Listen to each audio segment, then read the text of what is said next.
order, right? And to be put in order, we say that means they are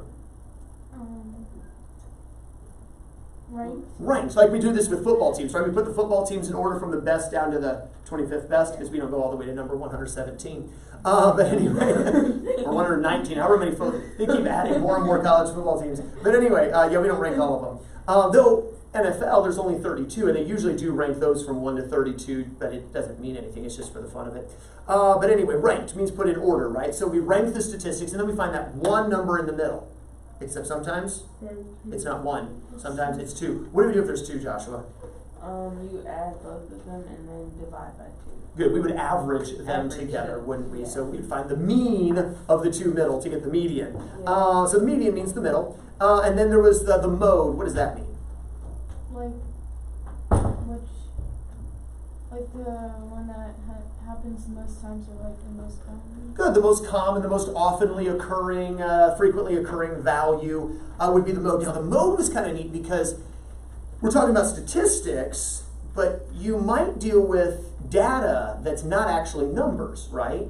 Well, you can't average things that aren't numbers. You can't find the middle value of things that aren't numbers because you can't rank things that aren't numbers. Well, you can rank football teams. But anyway, so if you wanted to find the measure of center for non-numeric data, that's where we'd want to use class the mode. If there's 1 or maybe 2 things that come up the most often. Now, we said if there's 2 things that come up, do you remember what I described the data then as being? Bimodal, right? Now, if it's a small set of data, though, and there's a couple things, then there really isn't a single norm, is there? So oftentimes, if there's just a small data set and there's 2 or more modes, we just say there's no mode. Certainly, if there's nothing that ever is repeated, it would be no mode there as well. Now, we said with all of these, there is the possibility that in your set of statistics, there are some numbers, for instance, that are just way different from everybody else, right? We talked about the billionaires, okay? 99.5% of America is not billionaires, okay? So most of us have no concept of what it's like to have that much money. Most of us are living way down the spectrum. So we would say billionaires when it comes to the income of our country, they would be outliers, right? They're so far off of what the rest of us are, that's an outlier. You know, maybe a quarterback, for instance, is having a great season and then one game, he's just awful. Okay, well that's going to affect his overall stats, but it's definitely an outlier. And we said one of those 2, we'll go back to mean and median, one of them is very sensitive to an outlier. One really high number or one really low number can really screw up the mean. So if there's outliers, the mean is not a good choice for measure of center. Whereas the median works really well. Very resistant to outliers, we would say. All right, so let's see how we did on the homework. Page 406, number 1, got a little data set there. You were asked, first of all, to rank the data. I assume you did that correctly. And circle any outliers. And there should have been a number that kind of strikes, even if you didn't do it yet, maybe you forgot to. It sounds like you did, Josh. Is there a number that's just like, whoa, that's weird? 5. Yeah, everything else is like within a few numbers of each other, and then 5 is like way down there. So 5 is definitely an outlier, which means our mean ain't going to be so great. What is our mean, Lana? 18. Well, our median, Josh, is 20. Now, they're still not that different because it's a small data set. Was there a mode class? No. Number 2. Again, you rank the data. You should have found an outlier as you were ranking it. Even if you didn't circle it, you should have thought, whoa, that's weird, Lana. 67. The 67 for sure. I mean, that's just really strange. So what's the mean, Joshua? 33.3. Good. Or if we round it here as 10, 33.3. What about the median, Lana? 28.5. Good. And again, I would say that the median is a better measure of center here than the mean because of that really far off outlier. Then number 3, there was again I would say 1 real outlier here. Because 12 is still kind of, it's not that far off of 19, which is really close to 21, which isn't that far off of 27, which isn't that far off of 31, and then, well, where'd that come from? Yeah, 72, big outlier, right? You go for a really big jump there. So again, the mean is going to be kind of messed up by this. What was the mean, Lana? 28.7. 28.7, and then the median, Joshua, a better measure of center, 21. 21. And again, no mode. Well, there was a mode, excuse me. What was the mode on number 3? 19. 19 was our mode, I'm sorry. I got ahead of myself there. No mode on number 2, but there was a mode on number 3, and that was 19. Questions on mean, median, mode, and outliers. All right, number 4, 5, and 6, just a quick percent review. Number 4, you're finding the percent, Lana, and 12 is? 20%. 20% of 60. Make that fraction 12 divided by the 60. Number 5, you're finding the base. 6 is 3% of, Joshua? 200. Finding the base, divide the 6 by the 3%, or the 0.03. And then number 6, 145% of 50, Lana. 72.5. Good, remembering of means multiply. Just multiply the 1.45 to get 72.5. Good to go on all of those. All right, any questions on that? All right, flip back to page 404, and let's talk a little bit about non-numeric data. Non-numeric data. Lana, I was talking to Joshua before class the other day, and she commented, everything was pretty much like stuff we'd learned before, mean, median, mode, but there were these weird, like, dot thingies. We're going to talk about the weird dot thingies today. If you notice that bold term there next to the picture of the lady's hand with ice cream, it better be a lady's hand because it has nail polish on. That'd be really weird if that was a guy's hand. So anyway, we have the lady's hand putting out different flavors of ice cream and in containers that look very sadly small. But if I get to eat all 3, I'm okay. But anyway, a dot plot. See that term there, a dot plot. Pretty much, you want to think of a dot plot kind of like a vertical bar graph, but instead of drawing a bar, you just make little dots that go up, right? You could also think of this as like a pictograph. You remember pictographs when you were younger? You draw a little picture for everything? Well, we're lazy, remember? Mathematician ain't got time to be drawing no, like, pretty little ice cream cones. Dot. Quick and easy to draw, right? So it matches my style. Just make a little dot plot. So you see what they did there. Make a dot plot of ice cream flavors that people choose as they come in. And because it's a boring ice cream place, they only have chocolate, strawberry, and vanilla. And so somebody comes in and gets strawberry, put a little dot, chocolate dot, chocolate dot, chocolate dot, strawberry dot, chocolate dot, chocolate dot, chocolate dot, chocolate dot, strawberry dot, chocolate dot, vanilla dot. There really should be. See, the thing I love about vanilla is you can put stuff into vanilla. Yeah. There's only so much you can put in chocolate, right? Like, as far as chocolate ice cream, like, Chocolate. you can put more chocolate on top. You can put, Yeah. like, peanut butter cups, crushed up Heath bars. I like that. Hot fudge, of course, nuts. All kinds of nuts are good that you could put on there. But, like, you could go a million different directions with vanilla. Even strawberry, a little limited. Like, I put, like, you know, the hot fudge on the strawberry is good, or maybe, like, you know, little chunks of chocolate or something. But vanilla, you could do anything. So I'm actually more of a vanilla than a chocolate person. But anyway, clearly the mode class is chocolate. And you can see the mode really easily, right? Look at this larger data set. Okay, you've got Theron's. That's his name, Theron. T-H-E-R-R-O-N. Theron. Theron. What do we think? Theron or Theron? Theron. We're going with Theron. Okay, so Theron runs the 400 meter, which on a normal track. Any of you watch the Olympics, or you know what a track looks like? They run around it. Well, Okay. I know what it looks Okay, good. We know what it looks like. Okay, good. Because we unfortunately don't have a track here. But if someone was willing to donate, you know, about $250,000, we could get a nice professional track put in. Anyway, yeah, I know. Okay. Wow. But anyway, we'll just keep running around a PE field then. But anyway, Theron is practicing the 400 meter, which is 1 lap. And every time he finishes, now they did whole seconds here, okay? They didn't do like tenths of seconds, which is a little bit more normal. But they just put a dot every time he got his particular score. Now here, you could do a mean and a median, couldn't you? You could. We're just looking at the mode here with the dot plot though. What's his normal time?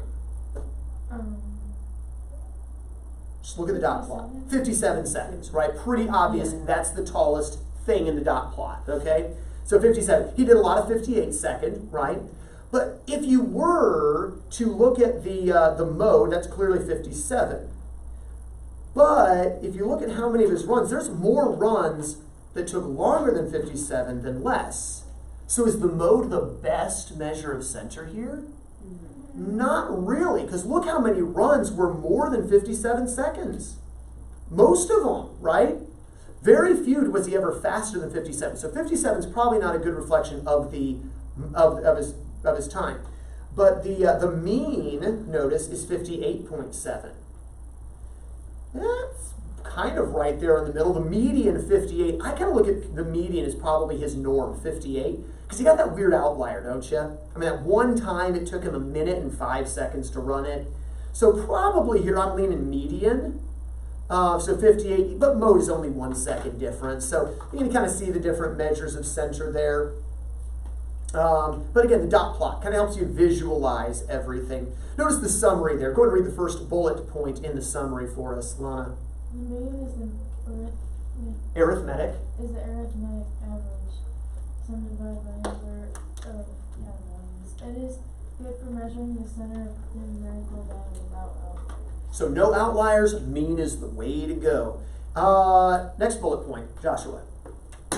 The median is the middle value in the right list of data. It is good for measuring the center of numerical data that does have outliers. All right, so if there are outliers, median's a good way to go. And then the last one, Lana. The mode is the value that occurs most often. It is good for measuring the center of both categorical data and large sets of numerical data. There we go, and that was a term, if you'll mark that term, categorical data. In fact, I think you see that at the very top of the page 404, the very first sentence. The mode is useful for finding the center of categorical data. Some other terms you'll hear, by the way, if you want to write these down, qualitative data refers to data that is a quality rather than a quantity. Right? Quantity means a number, quality means some trait that is not numeric or just non-numeric. So categorical is the word that this text uses, but those are other words you'll hear. Look across the page 405, and let's make some dot plots. So have some paper out if you would, please. We're going to make some dot plots and find the mode for some of these different statistics.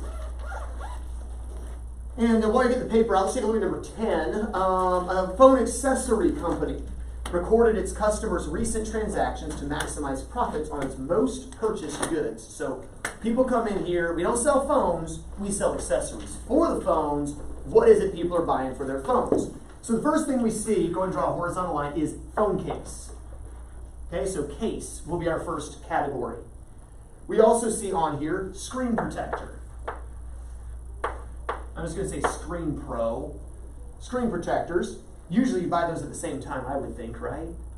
Surely. Anyway, and then charger for people who lose the charger. Now, I imagine charger's got to be pretty low because you get the charger when you buy the phone. You don't get the phone case and the screen protector with the phone. You have to buy that separate. So surely charger's going to be pretty low on the list. All right, so we're just going to put a dot every time we see it. So my first dot class is for case. Then screen protector going across. Then charger. Then case. Then case. Then charger. Then case. Then screen protector. Then charger. Charger again. Then Case again. You can check them off as you go, I suppose. And then charger again. Now, on the surface, you see this is bimodal, right? You see two things that are really high up there, both tied on. But let's be real, there's only 3 items to choose from. If 2 of them are the most often, there really isn't a mode here, is there? I am a little surprised screen protector's so low and charger's so high. Yeah. But that's just me just thinking, analytically and criticizing everything we do. All right, let's come back here on number 11. Now this is kind of a neat thing that we don't do here at Grace because we don't care. But colleges care. See, colleges want to know, how is your professor doing? So at the end of every course, you get to review your professor and say, I think he did good, or I think he's horrible. And you get to review the class. I think this was a really good class. I learned a lot, or this was a waste of my time. Pretty neat. Yeah, you get to evaluate all that stuff and send in your feedback because you're paying so much money for it. And I usually gave my professors and my courses good ratings because most of them were good. I did have one professor that was horrible, and I had one class that I thought was worthless. But anyway, most everything I really enjoyed in college. But so here's the feedback that students gave on their courses. So they're on a scale of 1 to 5. So let's do 1, 2, 3, 4, and 5. And we're going to go across the top row first. We need to put dots at, call them out, class. 4. Okay. 5. 5, 3, 4, We're in the next row now, yep. 2, He wasn't happy. 5, Happy kid. 4, 3, Eh. 4, 4, and then 5. Alright, so you look at this, and overall, do people like the class and like the teacher? Yeah. I'd say overall. Now, overall, are they wowed? No. No. Considering we got some that are this low, and 5s didn't win out, we're not wowed. But it's a solid. For instance, if you think of, you ever look at Amazon, okay, do y'all get on Amazon? Yes. Okay, you see the reviews, 5-star, 4-star, 3-star, 2-star, 1, okay. If you see a lot of 1-star, you don't buy it, right? You see almost all 5 stars and 4 stars, you do buy it, right? But if there's a whole lot of bar length on the 1s, 2s, and 3s, you're like, okay, it's a pretty mixed review. Sometimes you're like, at this price, I'll take a chance. I might be wasting $10 on this, but maybe it's good. Maybe I'm one of the lucky ones and it works well for me. I don't know. But I would say overall good. There is a clear mode here, though. 4. I would say 4 is a pretty clear mode. It's a very good measure of center, especially considering there's as many dots on one side as the other. 4 is a good estimate of center here. Let's look at number 12. And paper supply company recorded which employee had the highest sales each month. And let's see, I've got 1, 2, 3. I've got 4 different employees here. So we've got Steve, I've got Jim, I've got Katie, and we have Ryan. Okay, so these are our 4 employees. We're gonna dot plot them. All right, so sales each month. So in January, who had the best sales? Steve. In February, Jim. March, Katie. April, Ryan. Wasn't it nice of them to take turns the first 4 months? All right, let's see.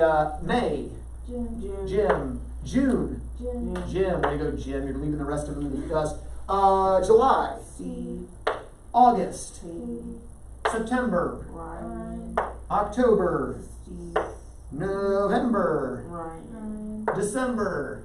Ryan. All right, who wins? Ryan. Ryan is our mode. Comeback, by the way, with back-to-back strong ending in sales in the months of November and December. Capitalize on that holiday buying.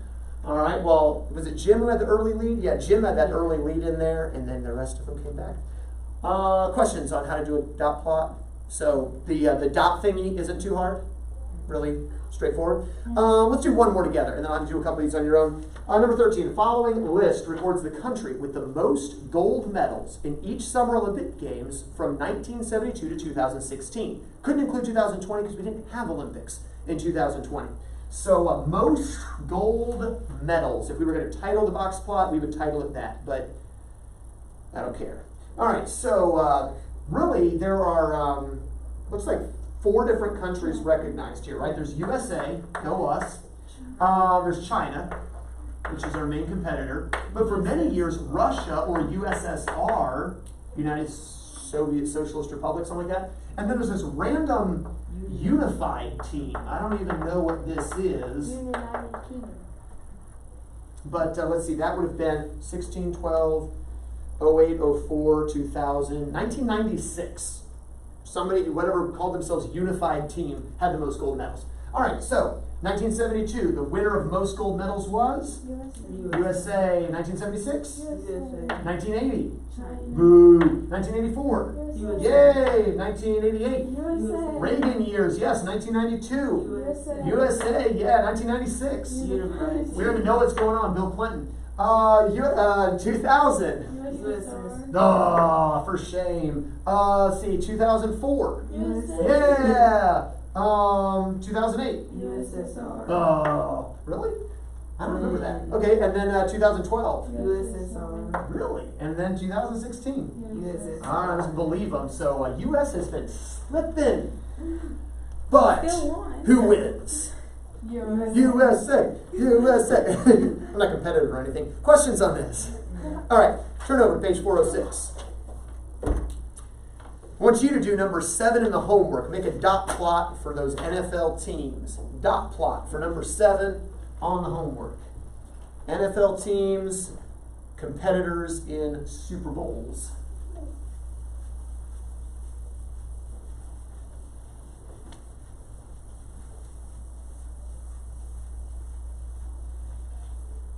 have to look up that unified team business. I don't know what was that about.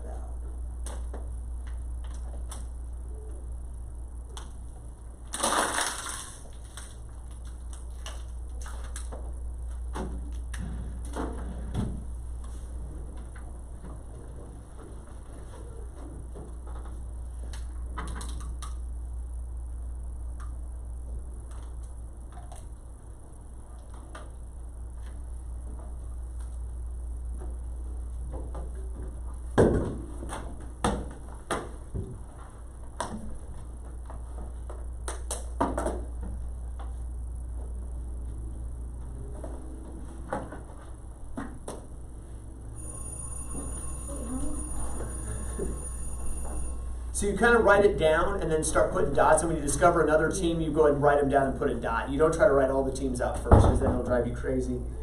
Just as you're looking down the list, do you see one that kind of stands out as, okay, that's the mode?